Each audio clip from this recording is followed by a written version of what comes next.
What you working on?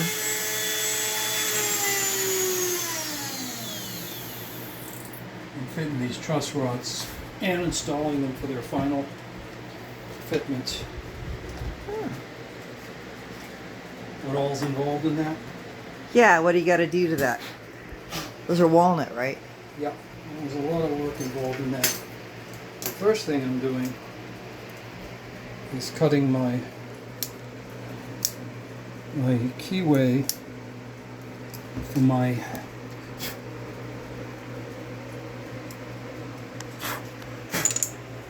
keyway for my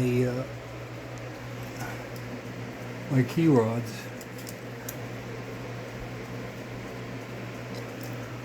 Hard for me to get an angle on that. It's right over here. Perfect. Okay, the next thing I need to do, To put the truss rod in it. here's one that I've done. I'm doing these 4 next right now. The next thing I do, measure this off over here. Oh, the Dead on. skeleton key. Yeah, because I filed this one already. I come in and file them to their exact, it's very exact measurement. Maybe I'll knock the light burr off of this one. You're going to see me actually install this rod for the last time. It won't come out again. Of course, I'm not going to show you me making the whole filler strip. I think if you turn that camera, it changes the... No, I No. don't think it Okay. does. No. But if it does, then it does.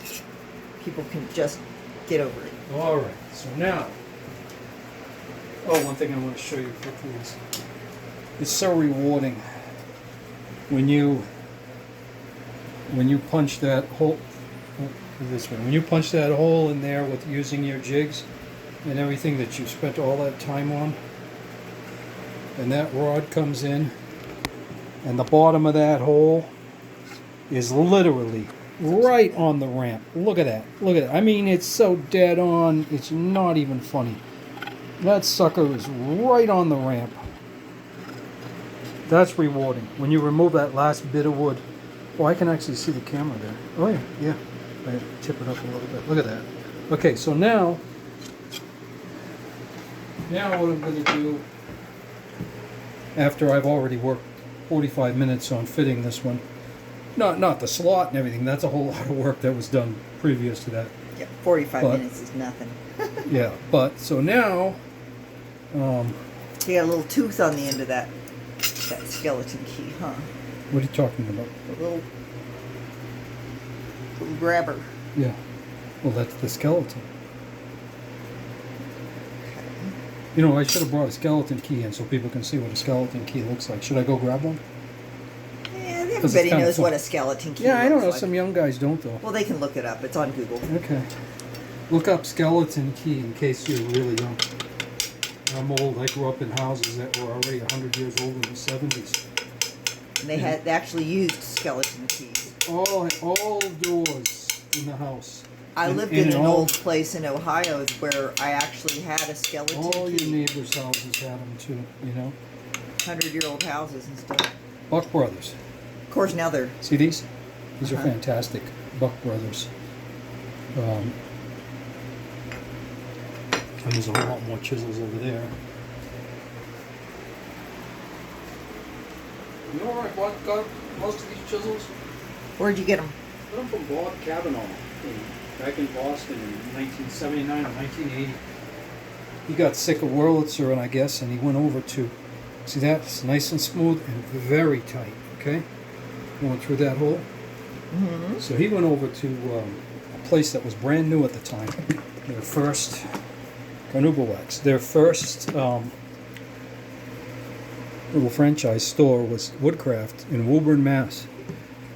And he told me, oh, you gotta come over and buy these Swiss-made chisels. They're incredible. And I was like, yeah, okay.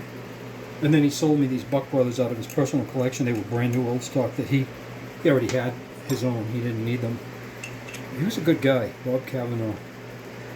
Is he still among the living? No, he's not. He was an archtop guy, worked on guitars, Right out in the old days with all those guys, Eddie Murray, Dave Schechter, all the guys from Boston that I worked with in those days.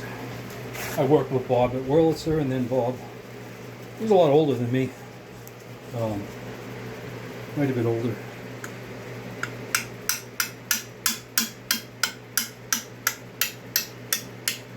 You know, how's that? Look at that. Look at that seat. Yes, nice. Okay. So now let's get rid of this. I put this there so it don't drop in on me. Okay, you're gonna have to do some creative moving because I'm coming back here. Okay, so now I'm gonna grab this and I'm gonna Pull it back in till it's perfect. And I'm gonna start bringing that truss rod in. Till it drops down.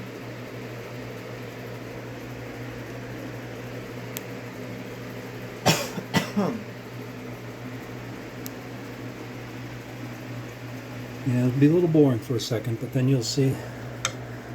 Okay. There it goes. Now what I'm going to do, move your camera back a bit. This is a piece of my cutoff, okay, at 220 thousandths. All right. Wedge that fella down in there. Yeah, and then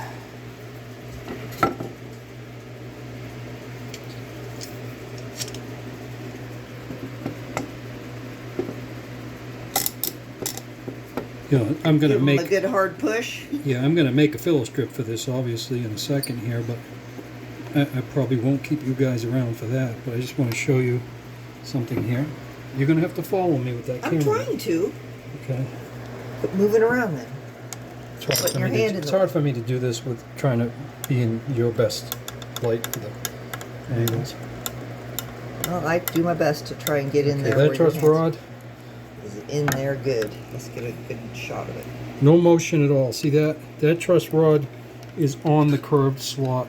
The camera's right in my face to see what I'm doing. Okay, on the curved slot all the way. All right. So now I can snug this up, and that'll pull it right in where it goes. And then that's it. It's held in there, and I can now release this. And then there she is in there, and I can now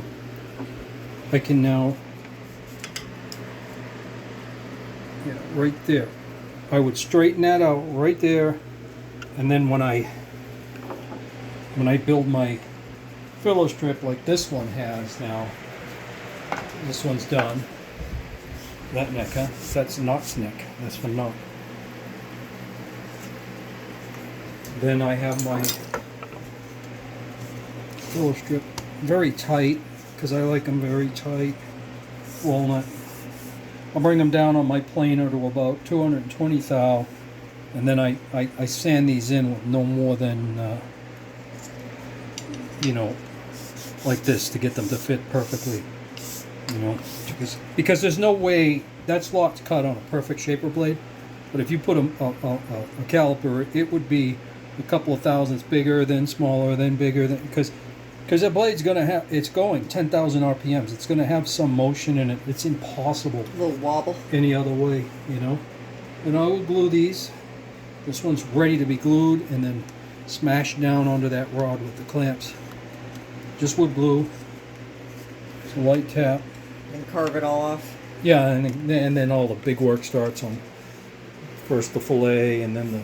Well, I guess that'll be the next. Then all video. the holes in the radius and all that. But anyway, you saw all these videos on these crazy rods, and now you get to see it in the neck. I'll get that close because okay. I can, if you quit moving it, it adjusts. If you keep moving it, I can't get it. Oh, okay. Okay. Check that out. It's a beauty. It sure is. Let me get a zero in on it so I can actually focus. Get a look at that wood. I mean, come on. It's beautiful. Look at that piece of wood. Still got a lot of work to do on it, huh? Oh yeah, dead quarter sawn. Look at the back. The back is insane right Oh here. wow, The isn't that shell grains are just nuts. pretty? Oh, look at that. 367 and 759. This is Whitey's neck. White. Yeah, Okay. this is going on that body. All right, you guys. Say bye, Bob. Watching this boring video. Turn around and say And goodbye. now I'm going to take one of these and make Fit it that into there. make it fit. Yep. Alrighty. Cool. Peace out. Bye, y'all.